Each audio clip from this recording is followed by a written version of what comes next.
Well, it was weak global cues and developments surrounding the India-Mauritius tax treaty that spooked sentiment on the Wall Street. You also had a rise in the US 10-year yield.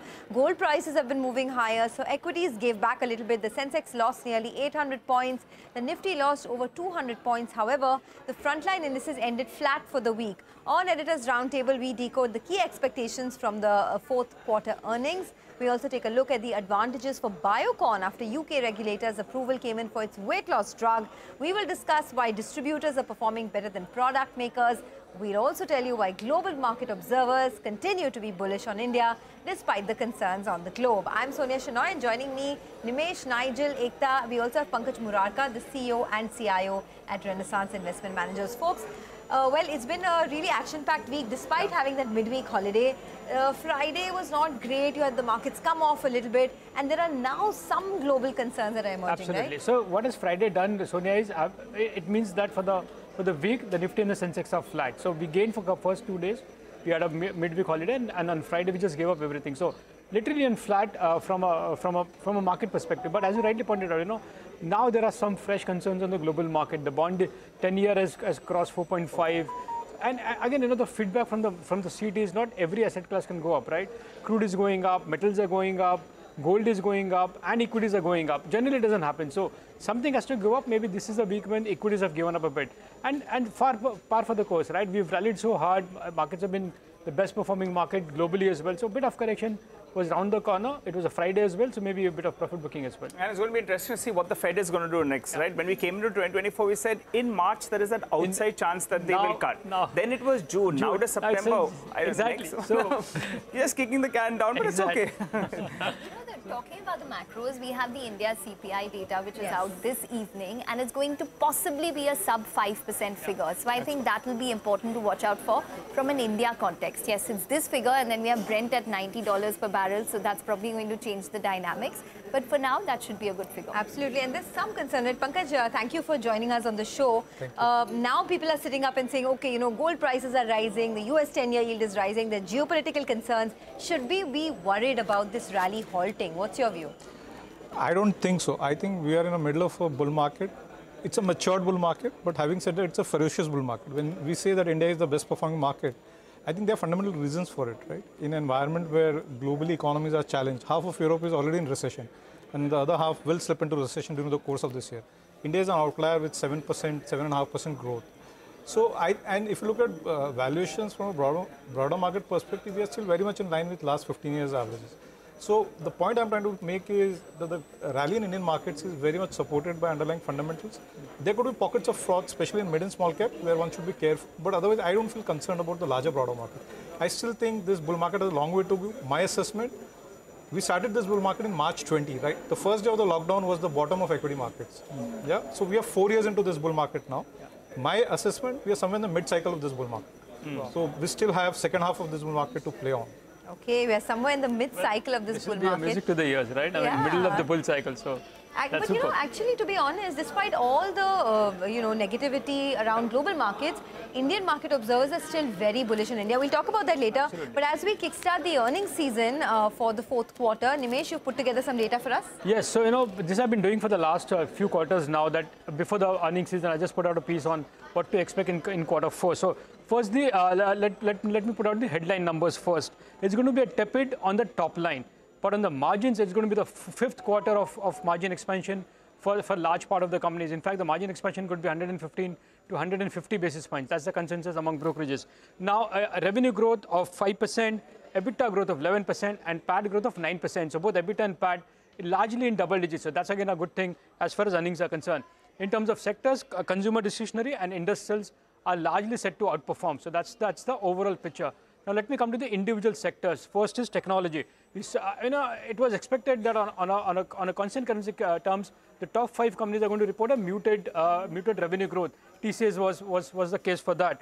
But Infosys and HCL Tech's guidance will be the key for the technology sector. Coming to the banks, now again that's a large sector, but the commentary on the NIM will be a very important thing. Last quarter also we said that there will be NIM compression. So how much further is what we need to see in terms of commentary for banks. Within the autos, it's going to be a very, very strong quarter. So 20 to 40% PAT growth is expected for the OEMs. And again, the guidance will be pretty much key there. Energy, another large sector, and a lot of stocks have outperformed as well. For the OMCs, it's going to be a strong quarter, largely on back of higher refining margins as well as inventory gains. Even the city gas companies are going to do good volume growth. But to me, the stock to watch would be GAIL, because that's going to be a big beneficiary on the gas price. So that's something to watch out for. Cement, sequentially a bit of a decline in terms of EBITDA per ton. Metals, again, going to be a soft in terms of volume growth, so not much to expect there. Even in pharma, it's going to be quite mixed. The domestic will do well, but within the US markets, the sales except Revlimid would be very important to track. So again, it's going to be a bit mixed as far as pharma is concerned. Capital goods, a very, very strong quarter across the board. In fact, most of them are expecting a 20 to 30% PAT growth for most of the capital goods companies. And the last one is consumer staples. Again, it's going to be a very soft, tepid quarter, mid to single digit growth in terms of volume growth for the consumer names. So again, not much fireworks there. Now let me come to some individual names and stocks now. Citi puts out this note every quarter, and they give some positive and negative surprises. In the positive surprises, watch out for Maruti. Higher operating leverage would mean there could be a big surprise on the margin, so that's something to track. ICICI Bank can again surprise in terms of growth, so that's something on the positive side. Ambuja Cement could be a big surprise on the cost efficiency, so watch out for Ambuja Cement on that. Exide, all commentary on the lithium plant would be very important to track for Exide. And Nomura, of course, all the wealth businesses have done well, so expect Nomura to report good numbers. However, there are going to be some negative surprises as well. Citi believes that one of the big negative surprises could come in M&M, and that's because of the product mix. There could be a margin impact as well, so that's something to track in M&M. Page is again expected to report a subdued quarter in terms of volume growth as well. Titan, there is a risk of further competition from the payers, so there could be some margin pressure on that as well. Dr. Reddy's decline in the US-based portfolio could be a bit of a drag, and HDFC Life can report a negative surprise in terms of VNB margin. So these are a few negative surprises as well. But as I said on the headline, a tepid top line growth, but a big expansion in margins is going to continue in Q4 as well.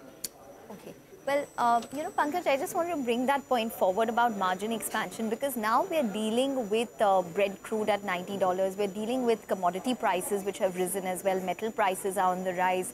Do you think that this margin expansion is probably just going to be limited to this quarter, and next quarter onwards we're probably going to see pressure? Yeah, I think so, because all through this year we've had significant margin expansion across sectors. So probably now we'll have the base effect also kicking in. But having said that, I still think we'll have very strong revenue growth going on to the next year, because I remain pretty optimistic on outlook for growth. If you look at this quarter's numbers, what is startling from what Nimesh was mentioning, is you'll have the best quarter from capital goods companies, and one of the sectors which will have the worst quarter is consumer companies. And it's a reflection of how it has been post-COVID. Big shift from consumer to manufacturing. Exactly. I've been saying this decade in India, the growth is led by investment cycle. So capital goods as a sector will be the best performing sector, and consumer as a sector will be the worst performing sector. And if you just relate it to what was the case last decade, the previous decade was exactly the opposite. Because the decade was led by consumption and the investment cycle was completely missing. Okay. So I still see margin gains coming for companies going into the next year, but I think those margin gains will come from operating leverage than from raw material price correction. Okay, got it. So we're also going to talk about a lot of specific stocks, right? And as we were telling you earlier, Biocon has risen almost 10% from the time they got approval for diabetes and weight loss drugs in the UK and at the end of March, right? So how big is the opportunity? Well, yes, Biocon has been in focus because they have recently received approval from the UK for one of those weight loss drugs, liraglutide. Now, they have received approval. They are the first generic company to actually receive approval in the UK for this particular drug. The diabetes drug market size is expected to be around $425 million. Now, just to give you a sense in terms of the landscape for weight loss drugs, there are these GLP-1 drugs, and liraglutide is a part of that. The others include semaglutide as well as dulaglutide. The famous brand names are Wegovy and Ozempic by Novo Nordisk, Mounjaro, Zepbound by Eli Lilly. Now, around 8.8 million people used GLP-1 drugs last year. The market size is expected to hit $100 billion by 2030. That's the potential of these weight loss drugs. Now, just to give you a sense in terms of how much potential does liraglutide have as compared to, say, a semaglutide. Now, a liraglutide, the weight loss is expected to be less as compared to semaglutide, and it is also supposed to be taken more often than semaglutide, and hence that is the reason why people are not expecting it to be a huge money spinner for Biocon in the UK, though it shows the intent by the company is what analysts say. So the potential impact of this is around $30 to $40 million in terms of revenue, 5% market share, and Biocon going forward, showing that intent which analysts are talking about, expects peptides and GLPs to drive growth. Now, overall, they expect peptides to probably drive growth, which is GLP is a part of peptides, FY25 onwards. They expect to be a filer for liraglutide in the US also. They are eyeing the semaglutide market in big markets such as the US, as well as Europe, as well as India. Remember, semaglutide is a bigger market as compared to liraglutide. Now, in terms of the competition, that's the key point, because there are already 10 new drug applications for the generic version of the liraglutide in the US, plus the likes of Biocon, Sun Pharma, Dr. Reddy's, Aurobindo, Zydus. Any company, you name it, is working on some type of opportunity from semaglutide. Now, in terms of a nearer term opportunity, it could probably be India, because the market size is expected to grow to around 2,700 crores plus by 2028, which is for weight loss drugs. Right now, we only have the oral version of what Novo Nordisk sells in India. They could be launching the injection version, and eventually we could probably see a couple of companies enter when it comes to the weight loss market in India in the nearer term as compared to, say, the US or Europe. Let's in fact, discuss this a little more with Pankaj. Pankaj, what's your sense in terms of Biocon, and what can they probably expect from this particular drug going forward, and GLP-1 drug inhibitors? GLP is a big blockbuster in US. If you see Wegovy, in terms of what has happened to the Eli Lilly market cap and Novo Nordisk market cap, is just phenomenal. So I think these are blockbuster drugs. If Biocon gets approvals, then it can certainly change fortunes for Biocon. As it is, it's been struggling for almost 3 years now. So I think it can have a significant impact if Biocon can really get going on this. Anything else in the pharma names? Because there is a big report on Syngene and Newland and all from Goldman today. So I'm a perma bull on the whole contract research story. Okay. Because if you look at the whole overall contract research, I think India, my view, I started my career as an IT analyst way back in 90s. I think this whole contract research space is exactly where IT was in India in mid-90s. We have a strategic advantage. You want to hire a graduate or a postgraduate in chemistry or biology. The same guy in US will cost you $300,000. The same guy in Bangalore or Hyderabad, you can hire for $50,000. There's a huge cost arbitrage. Correct. That can be split between companies here and the customers here. So with the same dollars, the global pharma companies can get more out of it. That was a starting point in terms of economics for IT services company when India was not a proven destination. Okay. I think you have the same set of strong economics for contract research. So there is no reason why, and given the kind of talent supply we have, in as much as we produce the highest number of IT engineers in the world, software engineers, we also produce the highest number of graduates and postgraduates in chemistry and biology in the world, which is we have not done a good job of marketing ourselves. Sure. By the way, what are you you track betting on IT within that space? What are you betting on in that space? So we like all of these companies. At this point of time, we like Syngene because Syngene is broader part of basket. We own Syngene in our portfolio. We've held it for a long period of time. I'm personally an investor into the company right from their IPO in 2016. Okay. So it has all the ingredients. I've said this, there's no reason why Syngene should not be a large cap over the next 10 years. What about TCS? It's given us, they've come out with their set of numbers. The top line was more or less in line. Margins was a bit of a surprise. Your view on the tech pack and, how would you approach it? The large cap names may not grow as much, but they have great balance sheets. While the mid-cap companies, they could grow at a faster clip, but valuations as well are demanding. Your take? So, Nigel, let me break this in two parts. One, I think the worst is clearly behind IT companies. Okay. So, from here on, we'll start seeing, every quarter we'll see improvement. This quarter will be more about margin improvements, but I think from the first quarter onward, we'll start see revenue traction coming in. Okay. The key highlight for me in TCS results is another quarter of very record order books, $13.5 billion. And for the full year, they've had the highest order book ever in their life at $43 billion. Yes. All of this will start flowing into the revenues from next year onwards. So I think the worst is behind for IT. So I am constructive on IT. More importantly, from my experience of last 26 years, because I go back to my early days in 90s as IT analyst, my expectation or my view, and this is corroborated by a lot of CEOs of IT companies that I talk to, they believe that this whole IT spend wave that we'll see over the next 5-7 years, which will be driven by AI, this will be bigger than any wave that we've seen in the last 30 years in the IT industry. You know, in the last 1 year, distributors in various sectors have outshined the manufacturers. What does that mean, Nigel? And you have some data that you've put together. Well, the distributors and the aggregators, they have done better than the OGs. You know, the original gangsters, so to call it. Now, the producers, manufacturers. Let's get to the wall and, explain this in further detail. I'll just pull up 3 charts. 3 charts, and you'll see that in various cases, some of these distributors or aggregators have done much better. Case number 1, you have all the burgers and, pizza companies. They have not done as well as Zomato. That's point number 1. Point number 2, I'm talking, look at insurance companies. PB Fintech has done much better than some of those insurance companies as well. And point number 3 is DMart has done very, very well. And some of those FMCG companies, well, they are struggling. So clearly the distributors, the aggregators, they have done much better. Let's run you through the potential reasons out there. Few of them should come up for you on the screen. The pizza market, for example, it's around a 8,300 crore market. Just a short while back, a few years ago, the local or the regional chains, they had close to around 15% of the total market. That's jumped up to around 30%. Yes, Domino's is the dominant player there, close to around 5,000 crores of the total pie. But, it clearly shows that localization and regional chains, they are making their presence felt. And the delivery is growing at a faster clip in comparison to dining. So the play out there has to be Zomato, right?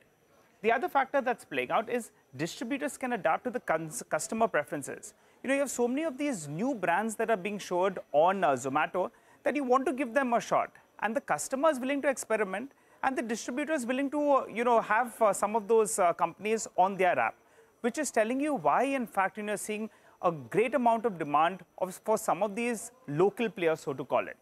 The other few points that I want to look at, tremendous potential for distribution to grow. What is HUL's reach? Close to around 8 million to 9 million. What is Avenue Supermart's total number of stores? 365 odd.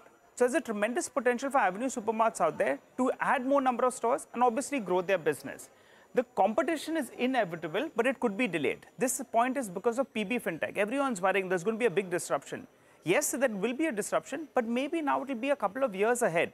The sheet was factoring it a little bit earlier. So that's what's worked in their favor. And also new businesses are getting added to the current business. Case in point being a DMart. If you've gone over there, I've looked at some videos on Instagram as well. They're talking about pizzas. There are some adjacent businesses that they've got into, like say pharmacy as well. So because the balance sheets are so good of some of these players, it's helping them get into business adjacencies. And finally, let's wrap this down as well. The management commentary has been good. Some of these companies, they were talking about growing the top line, but not focusing on profitability, not focusing on the return ratios. Suddenly, that seems to have turned, and that's turned in favor of them. And finally, if I have an app, I don't want to download apps of various other players. I'll say, for example, I have a Zomato or I have a Blinkit.